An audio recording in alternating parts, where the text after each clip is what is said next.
What that is my wife went on to none other than Pinterest and found instructions for a step stool, a helping stool, a helping ladder thing for our daughter so that she can get a little more involved in the kitchen with preparing meals, baking, and that kind of thing. Just something where she feels involved, where she can learn. And I really wish that I had started from the beginning. You haven't missed much with that project, just the picking out of the wood, cutting everything to the proper lengths, and then a little bit more of the painting. But it's gonna be a lot of fun to help her drill out all the holes and put this thing together and see how it comes together so that Nellie can really get involved more with some of the things that we do in the kitchen. Now, before we go any further, the title says that I'm going to help you pick out a new camera in 2022. And I don't want you to think that I'm going to pull some kind of magic trick like David Blaine or Chris Angel or one of them, where I'm going to ask a bunch of vague questions, maybe do a Jedi mind trick kind of thing, have you point to areas on your screen, and magically somehow everybody will choose the Canon R3 or maybe the Canon R. I'm not gonna pull some kind of stunt like that. I'm not that good at that kind of thing. No, what I'm gonna do is I'm going to focus on 3 areas that I think you should focus on when you are looking at purchasing your next camera this year. So a quick little backstory for those of you that don't know. In college for a short while, I worked at Chris's Camera Center South over in Aiken, South Carolina, and I really enjoyed selling cameras. The best part of that was interviewing customers and finding out what it was that they were looking for in a camera and then matching them with the type of camera that I thought they needed. Now, it was kind of easy back then because we only had 3 types of digital cameras that we had in stock. We had your generic point and shoots. We had what we called the super zooms or the soccer mom cameras, and some stores group these together, but in my opinion, they are honestly 2 different types of cameras. And then we had DSLR cameras. And we had some other cameras from time to time. We would get actual video cameras in, but those were the types that we dealt with at Chris's Camera Center. And our big 3 were Canon, Nikon, and Olympus. Sony wasn't really that great at the time. They were still trying to figure things out. Fuji had a couple cameras that were okay. We didn't sell GoPros or any kind of action cameras like that. And we sometimes did carry Kodaks, but in general, we were Canon, Nikon, Olympus, and a little Fuji. But then you look at things today and you still have your point and shoots, you still have your super zooms, you still have your DSLRs, but now you've got the mirrorless cameras like the RP, like the R, the R3.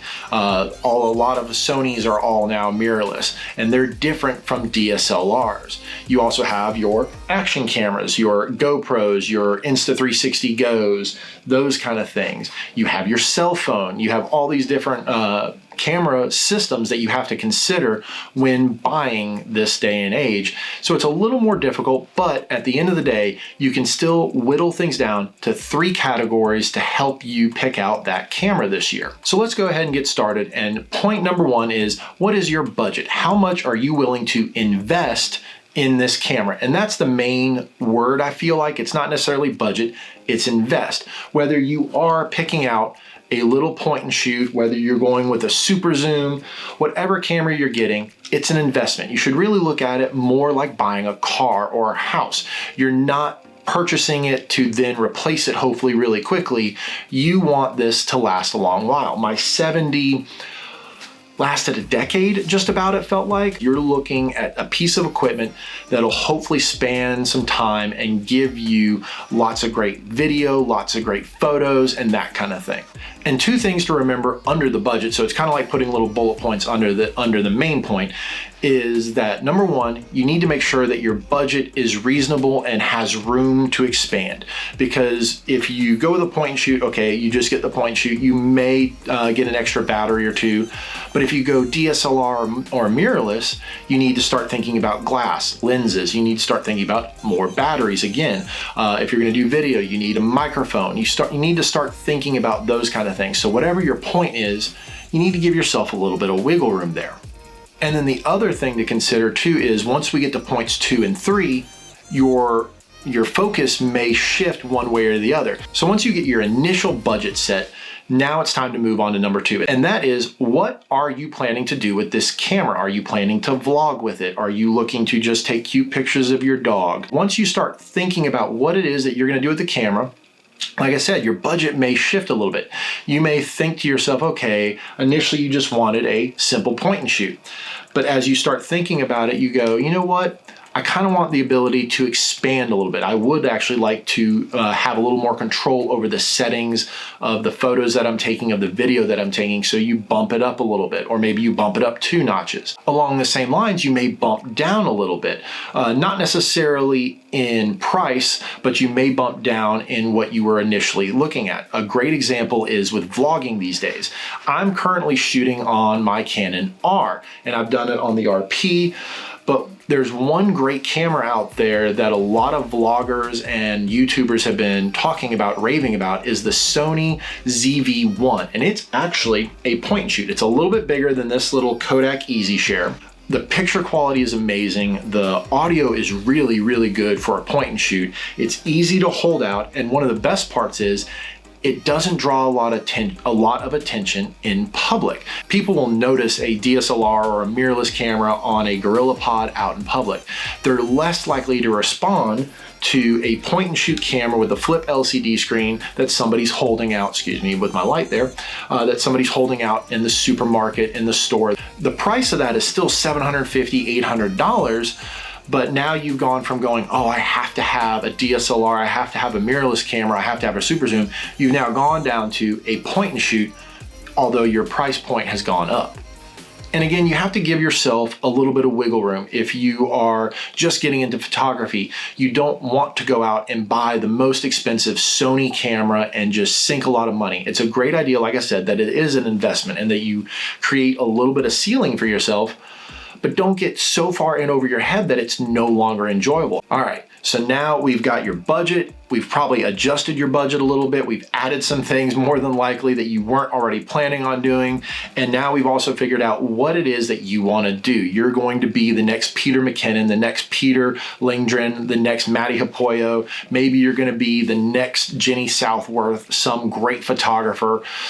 Or maybe you're just gonna be the next meme of a cat dad out there taking amazing shots with his iPhone 13 in front of a lit fountain, something like that. Whatever floats your boat, now you need to go out and actually feel the camera, because things look a lot different. I remember there was a comment not too long ago on one of my videos about how big I am, I must be. I'm 6'6", about 250, 260 pounds. And yes, I have massive hands, massive gloves. And I think it was in relation to the DJI Mini 2 and how small it looked, even though it is already small. And so you kind of have to take that into consideration. For me, I remember when I had the XT and it was very similar in size to this RP, it just felt so small. So then when I bumped up to the 40D and when I bumped up to my 7D, I loved how much better these fit in my hands, especially when I added the battery grip. Whereas something like the point and shoot, I feel clunky holding this. And that's what you gotta do. You've gotta go places like Best Buy if they'll allow you, and you've gotta actually hold the cameras. See how you like the buttons. That's one of the reasons why I've stayed with Canon, is when I hold a Nikon, when I hold a Sony, I'm not familiar enough with the buttons. I can't do this blindfolded necessarily, but when it comes to my 7D, I know where the different buttons are, the different settings are, and they're comfortable to me. So you just gotta get comfortable with the camera that you're looking to buy. You have to know that you're going to feel comfortable holding it. You don't wanna feel clunky, you don't wanna feel like it's too small, anything like that. So it'll come down to that, and then point number 3 will probably adjust again, points 2 and 1, if you've never held that camera. So what it's gonna come down to in 2022 for you to buy a camera is you need to think how much money you want to invest. Remember, look at it as an investment, not just something you're spending on like a pair of boots or something like that. What do you want to do with it? Are you looking to be the next amazing filmmaker, or are you looking to do cat shots? Are you looking to do family portraits, that kind of thing? Then you need to look at how that camera feels in your hands and how comfortable you are using that camera and how comfortable you are learning how to get better at it. So there you go. I have helped you figure out what camera you're going to buy in 2022. It's probably going to be the Canon EOS R, right? I'm just kidding. If I really had my way, it would probably be the Canon EOS R, the R3, a Sony. I would love to get my hands on a Sony and try those out. But again, I'm very comfortable with Canon. But I just wanted to give you the tools to go out and make that next purchase. I hope you really enjoyed this video. If you did, hit that like button. I really greatly appreciate it. If you don't already, hit subscribe.